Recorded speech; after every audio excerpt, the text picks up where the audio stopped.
সমস্যাটা পড়তে পারেন যে কোনো সময়, হতে পারে কম্পিউটার, পিসি, অথবা হতে পারে ল্যাপটপ, হতে পারে আপনার মোবাইল। আপনি যখন মোবাইলে ডাটা অন করতেছেন তখন মোবাইলের ডাটাটি অন হচ্ছে না, অথবা অন হচ্ছে কিন্তু কাজ করতেছে না।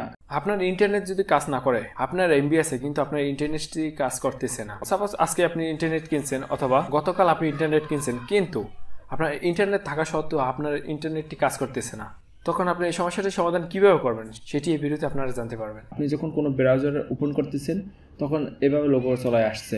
আপনার যদি গ্রামীণ, এয়ারটেল অথবা রবি, বাংলালিংক যেটাই হোক, যে সিম অপারেটরে হোক, যদি এইভাবে লোগো চলে আসে তাহলে আপনি বুঝবেন আপনার সিমে টাকার ম্যাথ নাই।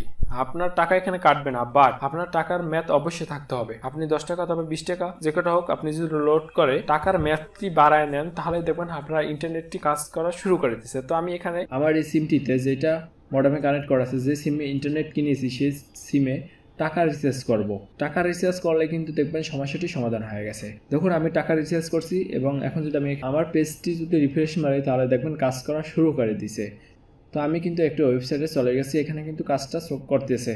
আর যদি আপনার মোবাইল হয় তাহলে আপনি মোবাইলটির ডাটাটি অফ করে আবার অন করবেন, দেখবেন সমস্যাটি সমাধান হয়ে গেছে। ভিডিওটি যদি ভালো লাগে অবশ্যই লাইক করবেন, কমেন্ট করবেন, এবং আপনি যদি আমাদের চ্যানেলে নতুন হয়ে থাকেন চ্যানেলটি সাবস্ক্রাইব করে পাশে থাকবেন। আর যদি অলরেডি চ্যানেলটি সাবস্ক্রাইব করে থাকেন, থ্যাংক ইউ সো মাচ।